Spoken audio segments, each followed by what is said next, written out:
Welcome friends, CBSE class 12 के सभी students का स्वागत है। आज हम इंटरनेट एंड वेब के बारे में चैप्टर 5 हमारा चल रहा था, उसका आज हम पार्ट 3 और लास्ट डिस्कस करेंगे। तो इसमें आज हम स्टार्ट करते हैं यहाँ से, जो लास्ट हमने देख लिया था। इसके बाद हम वेबसाइट के बारे में बात कर रहे हैं। Each one of the might be visited, हमने बहुत सारी वेबसाइट देखी होंगी। Website is general contents information organize in the multiple pages में ऑर्गेनाइज होती है, अबाउट द ऑर्गेनाइजेशन के बारे में होती है। A website can also be created for a particular purpose के लिए बनाई जा सकती है, थीम और to provide a service. A website usually refer to as the site. In short, it is a collection of web pages related through the hyperlinks and saved on the web page. जैसे आपने कोई website खोली तो उस website के अंदर बहुत सारे वेब पेजेस होते हैं जो उससे रिलेटेड होते हैं। A visitor navigates from one page to another by clicking on the hyperlinks पे क्लिक करके हम जाते हैं, जो ब्लू कलर के होते हैं। Also all the pages of the website are integrated होते हैं under the one domain name and have a common theme and template होता है। For example, the website of NCERT will have all the pages related to the NCERT text books, syllabus, events, resources, materials etcetera under one domain name and having a common design theme. The design theme जो सबकी same होती है। To access a website, one has to type the address of the website, URL डालना पड़ता है in the address bar of the browser and press enter. The home page of the website will be displayed हो जाती है। Purpose of website देखो क्या होता है। We are living in internet era where the whole world is connected होता है। A website purpose is to make the information available to the people at a large, मतलब बहुत सारे पर्सनस के लिए ग्लोबली एक्सेस कराने के लिए वेबसाइट बनाई जाती है। For example, A company might like to advertise or sell its products. A government organization may like to publish circulars, float tenders, invite applications or get feedback from the various stakeholders. The website is a means that helps to communicate with the peoples in a specific, transparent and user friendly manner से करता है। Therefore, while developing a website, the first question to ask is why the website is being created, क्यों बनाई जाती है, and what should be its pages so that it serves the required purpose. Basically, a website should be user friendly होनी चाहिए and provides information to the users with the minimum efforts. A website should be designed keeping in mind different categories of the people that will be visiting the site. सबके लिए ध्यान रखा जाता है उसमें। Some of the common purposes of the websites are design distribute बताया गया, जैसे कि selling products and delivering services, posting and finding information on the internet, search के लिए वेबसाइट बनाई जाती है। इसके अलावा communicating with the each other, आपस में कम्युनिकेट करवाने के लिए, एंटरटेनमेंट के लिए, या फिर डिसमिंटिंग कंटेंट्स एंड सॉफ्टवेयर के लिए भी बनाई जाती है। इसके बाद देखिए नेक्स्ट एकदम web page. Web page basically एक वेबसाइट का एक पार्ट होता है। A web page also refer to as a page is a document on the www that is viewed in the web browser में दिखाया जाता है। Both structure of the web page is created using HTML, hypertext markup language and CSS, जिसे हम cascaded style sheets भी कहा जाता है। A web page is dynamic, is usually a part of a website and में contains information in different forms में हो सकता है, सच है जैसे text in the form of paragraph, list, tables etcetera. Image हो सकती है, audio, video, software application and other interactive contents भी इसमें होते हैं। Additionally various styling and formatting are available, और अप्लाई की जाती है on the web page to make it attractive and organize, मतलब अच्छी तरीके से स्टाइल दिया जाता है, फॉर्मेट किया जाता है ताकि अट्रैक्टिव बने, देखने में अच्छा लगे। Further program codes called scripts are used to define the manner in which the page will have a different action किया जाता है। Scripts make a web page more interactive बनाती है, जैसे फॉर एग्जांपल जावा स्क्रिप्ट होती है the most popular and commonly use scripting language करी जाती है जो। हाउएवर पाइथन और PHP are also used to apply the scripting on the web page. The first page of the website is called the home page. सबसे पहले आपको खुलता है उसे होम पेज कहा जाता है। It generally contains information and links to the all other related pages का लिंक उसमें होता है। Each web page has a unique address that is visible on the address bar में दिखता है। Hence, if we want to view a particular web page, its address has to be typed in the address bar of the browser. The web pages that are linked to form a website share a unique domain name को share करते हैं। For example देखते हैं कि swam.government की जो website है Indian government की, is a website by the government of India to deliver online courses for the school, college and university students and teachers. It is a collection of multiple web pages that links to the different course related information. Static and dynamic web pages भी होते हैं. देखो इसमें दो category होती हैं. A web page can be static or dynamic. A static web page is one whose content always remains static. मतलब उसके कंटेंट हमेशा ही एक जैसे आपको देखने को मिलेंगे. Does not change for the person to person, change नहीं करते. When a web server receives a request forms from a browser for a static web page मिलती है, it just locates the web page on its storage media में लेके आता है and sends it to the browser of the client. इसमें कोई additional processing वो नहीं करता है.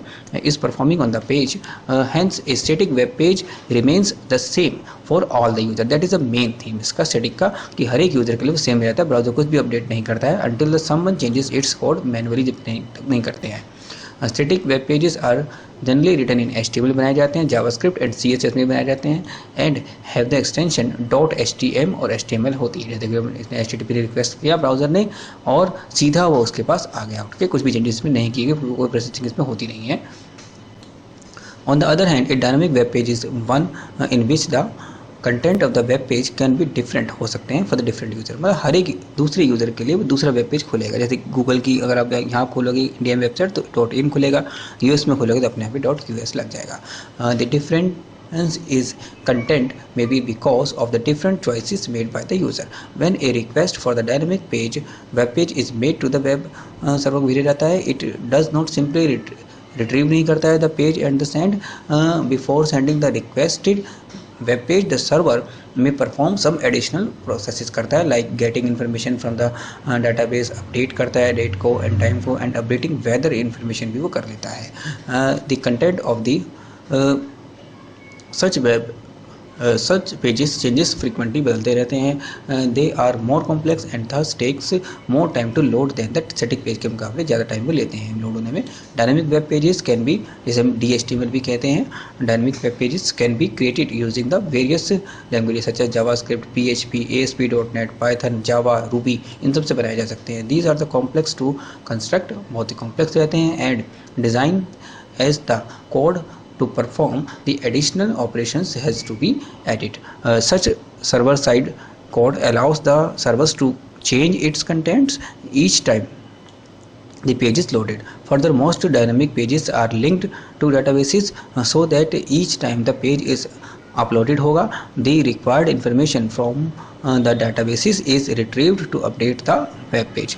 Few common examples of the dynamic web pages are those web pages displaying the date and time, weather reports और हैविंग द ई-कॉमर्स एप्लीकेशंस में होता है. देखो जैसे इन्होंने बताया गया है कि इस फिगर में काफ़ी तरीके से बताया गया है ये वर्किंग कैसे होती है इसकी. जैसे इन्होंने भेजा, यहाँ वाला पार्ट तो सेम ही है, लेकिन इसमें देखिए क्या करा है स्टेप 2 में, calls an application program in response to the HTML server. Application program को बोलेगा और फिर वो उसका प्रोग्राम एग्जीक्यूट कराएगा और बाद में उसको डाटा यहाँ से मिलेगा, मतलब प्रोसेसिंग होती है इसके अंदर. नेक्स्ट देखते हैं web server. A web server is used to store and deliver the content of the website to clients such as browser that request it. A web server can be software or hardware, दोनों हो सकते हैं. When talking about a web server as computer hardware, it stores web server softwares and websites content HTML pages, images, CSS style sheets and JavaScript files. The server needs to be connected to the internet so that its content can be made accessible to the others. When talking about a web server as a software, it is a specialized program होता है that understands URLs or the web addresses coming as request from the browsers and respond करता है to the other request को. This server is assigned a unique domain name इसके पास होता है so that it can be accessed from the anywhere using the domain name से access कर सकता है, बट domain सबको मिलता है अलग से. To develop and test a website using a personal computer से कर सकते हैं. We need to first install a web server को हमें डालना ही पड़ेगा on that computer. The web browser from the client's computer sends a request, भेजता है HTML request को for a page containing the desired data और सर्विस. The web server क्या करता है, then accept करता है, interpret करता है और search करता है, particular respond करता है HTTP response को. So the request made by the web browser, the requesting web page is then display हो जाता है ब्राउज़र पर, जैसे आपने गूगल क्रोम करा है और मोजिला फायरफॉक्स, इन सब पे डिस्प्ले हो जाता है. If the server is not able to locate the web page, अगर वो लोकेट नहीं करवाता है तब क्या करेगा, it it sends a page containing the error message भेज देता है कि आपने देखा होगा कॉमनली जब वेबसाइट नहीं खुलती तो एरर आता है कि error 404 page not found to the client browser को भेज देता है। अब देखिए इसके बाद हम बात करते हैं होस्टिंग ए वेबसाइट को हम होस्ट कैसे करते हैं, मतलब अगर हमने कोई वेबसाइट बनाई है उसको हम ऑल ओवर वर्ल्ड इंटरनेट पर अवेलेबल कराने के लिए क्या करेंगे। Web hosting is service that allows us to put a website और a web page into the internet पर अगर हमको डालने से एक्सेस करवाना है पब्लिकली तो उसके लिए इसका इस्तेमाल किया जाता है। And make it a part of the www world wide web पे once a website is created using a hardware server we need to connect it to the internet so that the users across the globe can access सब उसको देख सके। on the other hand we can rent server resources को rent भी कर सकते हैं जैसे CPU RAM and the storage from a cloud service provider से ले सकते हैं and host over locally created website को भी दे सकते हैं। And there is done by uploading the files consisting of the website, उनको अपलोड कर दिया जाता है HTML CSS JavaScript images database सब चीज़ें from the local computer on to the space allocated to the server पर डाल दी जाती है। For this we have to avoid the services of a web hosting service provider के पास जाना पड़ेगा जो उसको होस्ट करवा सके। And these services for using the servers resources such as RAM hard disk bandwidth etcetera are usually paid, basically generally paid ही होते हैं, फ्री तो बहुत ही कम प्रोवाइड करते हैं। And these resources can be increased and decreased as per the load of the website को increase या decrease हो सकते हैं।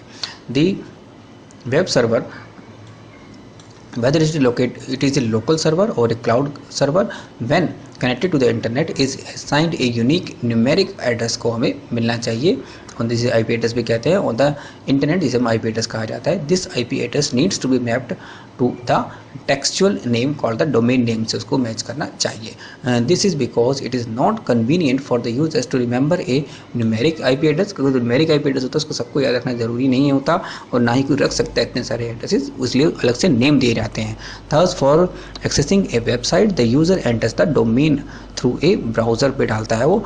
The domain name has to be registered होना चाहिए, परचेज किया जाता है उसको विद अनऑथराइज एजेंसी, जैसे आपने देखा amazon.com है या फिर NCIT की है उसको वो डोमेन नेम है, उसके पीछे IP एड्रेस बहुत ही यूनिक और न्यूमेरिक का लंबा सा एड्रेस होता है जिसको याद रखना सबके लिए पॉसिबल नहीं है, सर्चिंग भी नहीं कर सकते उसकी, तो इसलिए डोमेन नेम दिया जाता है। How to host a website कैसे कराया जाता है, select the web hosting service के बारे को सिलेक्ट करना पड़ेगा, फिर services such as database bandwidth and data backup firewall support इन सबको आपको लेना पड़ेगा अपने नीड के according. Email services this has to be done keeping in mind the features and the services that we want, जो हमें ज़रूरत है to offer through our website से देना चाहते हैं। Identify a domain name which best suit our requirement, एक domain name हम लेना पड़ेगा and get is registered through the domain name register के थ्रू हमें रजिस्टर कराना पड़ेगा। Once we get the web space create logins with appropriate rights and note down IP addresses to manage web space को करने के लिए। Upload the files in properly organize folder on the allocated space में भेजना पड़ता है। Get domain names mapped to the IP address of the web server. The domain name system यानी कि DNS is a service that does the mapping between the domain name and the IP address को कराता है। When the address of a website is entered in the browser the DNS finds out the IP address of the server correspond to the requested domain को भेजता है and send the request to the server को भेजी जाती है वापस। ठीक है, तुम्हारा DNS का काम मेन यही होता है कि उसका IP एड्रेस कोरस्पॉन्डिंगली वो भेजता है, क्योंकि कंप्यूटर IP एड्रेस को समझ सकता है जबकि हम लोग DNS नेम को जानते हैं, तो उससे कोरस्पॉन्डिंग भेजने का काम उसी का होता है DNS का। अब देखो ब्राउजर्स, आप बहुत सारे ब्राउजर यूज़ करते हो, Mozilla Firefox, internet Microsoft internet explorer, Google Chrome, opera, ठीक है, एप्पल सफारी, इन सब को देखो क्या कंसेप्ट होता है। A browser is a software application होता है that helps us to view a web page, इसी के थ्रू देखे जाते हैं। In other words it's help us to view the data और information that is retrieved from the various web servers से retrieve की जाती है on the internet. Some of the commonly used web browser use करते हैं Google Chrome, Internet Explorer, Mozilla Firefox, opera etcetera. A web browser essentially displays the HTML documents को display करता है which में include text, images, audio, video and hyperlinks को भी दिखाता है। That helps to navigate from one page से another page पे, जैसे अभी एग्जाम्पल दे रखे हैं। इसके अलावा देखो यहाँ पे थोड़ा टर्म बताया गया कि Mosaic was the first web browser था जो डेवलप किया गया था National Center of Super Computing Application NCSA, full form जरूर याद रखना, एग्जाम में पूछ सकते हैं इसकी। Initial web browsers like Mosaics use to support the HTML documents के लिए बनाया गया था, containing the plain text static websites only. But nowadays with the advancement of the technology जो बढ़ती जा रही है, modern web browsers allows us to view interactive and dynamic websites को देखने के लिए हमें मदद करते हैं। In addition to this, most modern browsers allows a wide range of visual effects भी आ गए आजकल, use encryption for advance security and also have the cookies भी इसमें आ गई है, and that can store and browser settings and data. देखो इसमें हम कैसे करते हैं ब्राउजर सेटिंग्स को। Every web browser has got certain settings that define the manner in which the browser will be behave, मतलब उसकी सेटिंग से की जाती है। These settings may be with respect to the privacy, search engines preferences, download options, auto signature, autofill and auto complete features, themes and much more, बहुत सारा किस्म होता है। Each browser applications allows us to change or customize its settings in the user friendly manner में करते हैं। देखो इसमें जैसे मोजिला फायरफॉक्स का बताया गया क्या करना होगा, हमें मोजिला फायरफॉक्स में टॉप राइट में कॉर्नर में क्लिक करना होगा, ब्राउजर विंडो पे जाना पड़ेगा और मेन्यू पे क्लिक करना पड़ेगा। देखिए जैसे मैं क्लिक करते हैं पूरा खुल जाएगा।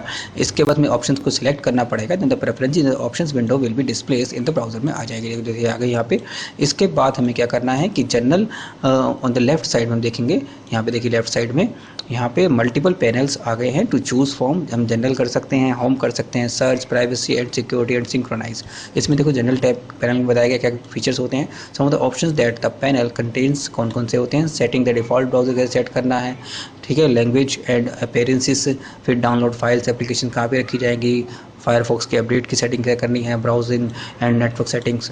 होम पैनल के अंदर देखो क्या होता है, to set up the home page होता है ब्राउजर, मेन इसमें काम यही होता है। टैब के अंदर कौन सा पेज खुलेगा पहले, सर्च पैनल के अंदर options to edit the settings of the search engine used by the Firefox.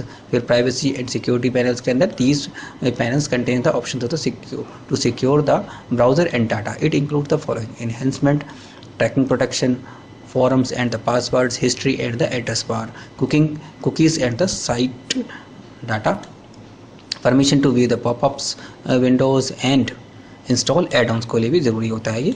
अब देखो नेक्स्ट स्टेज में सिंक्रोनाइज पैनल होता है जो लास्ट था इसके अंदर। Setup and manage the Firefox accounts which is needed to access all the services given by the Mozilla, make the desired settings and close the browser setting window को जो आपने choose करनी है कर लीजिए, इसकी वजह से क्लोज कर दीजिए। the changes made in the browser will be applied हो जाएगी। सिंपल सा टॉपिक है जो बताया गया इसके बारे में कैसे इसको अप्लाई करवाना है। अब देखो नेक्स्ट टॉपिक बताया गया कि एड ऑन्स एंड प्लगइन्स। इसके बारे में मैंने बताया टॉपिक कि add ons and the plugins are the tools होते हैं basically that helps to extend and modify the functionality of the browser. Both the tools boost performance को बढ़ाते हैं एंड द ब्राउज़र में, मतलब एड ऑन्स एक्स्ट्रा सॉफ्टवेयर होते हैं उसमें डाले जाते हैं but are different from each other. The plugins is एक कंप्लीट प्रोग्राम होता है and can be a third party software भी हो सकता है। For example Flash and the Java are the plugins. A Flash अपना नाम ध्यान रखना है, a Flash player is the required to play the video in the browser. तो फ्लैश होगा उसको प्ले करने के लिए इसमें ज़रूरी होता है। ए plugin is a software that is installed on the host computer and can be used by the browser for the multiple functionalities के लिए इस्तेमाल किया जाता है and can even be used by other applications as well. On the other hand, an add-on is not a complete software and so is used to add only a particular functionality के लिए किया जाता है to the browser. An add-on is also referred to as an extension in some browsers, adding the functionality of the sound and graphics cards is an example of add-on माने जाते हैं। ठीक है, जैसे इन्होंने लिखा है add-on का फीचर्स यहाँ पे ऐसे आप ऐड कर सकते हो सर्च करके इसमें। The add-on extensions click the option button of the top right corner पे में ऐड करना होगा the browser and select the add-on option. Click the extension panel option on the left on the right option to manage your extensions will appear हो जाएगी। There will be a list of enabled, disabled and recommended extensions होती है बहुत सारे उसमें, make the desired selections and close the add on window को close करना। इतने सब स्टेप आपको याद रखने की जरूरत नहीं है, मेन एग्जाम पे इतने डिटेल में नहीं पूछा जाता है। Similarly to add plugins, click हम प्लगइन्स में ऑप्शन में क्लिक करेंगे, ऑन द लेफ्ट साइड में जो आएगा आपका मेक द डिजायर्ड सिलेक्शन करेंगे एंड अनेबल डिसेबल इसको कर सकते हैं। देखो यहाँ पे इसका प्लगइन का भी आ रहा है, इधर के साइड में एक्सटेंशंस हैं तो यहीं पे को प्लगइन का भी ऑप्शन आएगा, ये रहा देखिए, ठीक है। तो इसके अलावा देखिए हम कर सकते हैं प्लगइन्स को भी। अब देखो नेक्स्ट आपका इंपॉर्टेंट टॉपिक है जो एग्जाम में अक्सर पूछा जाता है, वो कुकीज़ के ऊपर है। कुकीज़ बेसिकली क्या होता है? Cookies is a text file होता है कंटेनिंग ए स्ट्रिंग्स और information which is transferred by the website to the browser पे भेजी जाती है, विच वी ब्राउज इट। मतलब जो हम वेबसाइट पर ब्राउज करते रहते हैं उसके पीछे पीछे हमारी कुकीज़ बनती रहती हैं। This string of information gets stored in the form of text file में बढ़ जाती है कंप्यूटर के ब्राउज़र में आपके। The information stored is retransmit to the server to recognise the user. हमारे यूज़र को रिकॉग्नाइज करने के लिए नेक्स्ट टाइम ईजी पड़ती है, उसके लिए अच्छी रहती है ताकि वो आपको जल्दी से पहचान सके। By identifying pages that we visited, इन सब की इन्फॉर्मेशन हमारे पास उस कुकीज़ के अंदर स्टोर की जाती है। पीछे भी जो भी हम विजिट कर रहे हैं, जैसा हम काम कर रहे हैं, उन सब की इन्फॉर्मेशन पीछे उसमें हिस्ट्री की तरह स्टोर रहती है। Choices that we made while browsing various menus on a particular website, it helps in customizing the information that will be displayed. For example, the choice of the language for the browsing, allowing the users to auto login करना हो जाता है ना, बहुत से ID password अपने आप ही डल जाते हैं, ये सब कुकीज़ के थ्रू होता है। रिमेंबरिंग द शॉपिंग प्रेफरेंसेस जो आप कर रहे हो, डिस्प्लेइंग द एडवर्टाइजिंग और ऑफ वंस इंटरेस्ट, मतलब जो आपके इंटरेस्ट की वेबसाइट होगी जो उसके रिलेटेड आपको ही एडवर्टाइजमेंट दिखाई जाएगी। Cookies are usually harmless, generally harmless होती है and they can't access information from the hard disk of the user और ट्रांसमिट वायरसेस और मालवेयर कभी इससे नहीं आते हैं। It is the browser on your computer which stores and manage the cookies. Browser का ही काम होता है कुकीज़ को बनाना। हाउएवर, क्योंकि हम सारी वेबसाइट उसी के थ्रू खोलते हैं, however viruses can also be tricked as cookies, viruses भी कुकीज़ की तरह आ सकते हैं and cause harm to a computer. One can disable cookies को हम डिसेबल कर सकते हैं by changing the privacy and security setting में जाके ब्राउज़र की हम इसको डिसेबल भी कर सकते हैं। तो आज ये चैप्टर ख़त्म हो गया है आपका, नेक्स्ट चैप्टर के साथ जल्द मिलेंगे। तब तक के लिए थैंक यू फ्रेंड्स। आप वीडियो को ज़्यादा से ज़्यादा लाइक कीजिए, कमेंट कीजिए, कोई क्वेरी हो तो आपकी। इसके अलावा अगर आप चैनल को सब्सक्राइब करेंगे तो बहुत अच्छा होगा, क्योंकि सब्सक्राइबर्स वगैरह बढ़ते रहे तो अच्छा रहता है। जल्द हम इस वीडियो में और इस सीरीज़ के नेक्स्ट चैप्टर्स को डिस्कस करेंगे। Thank you friends.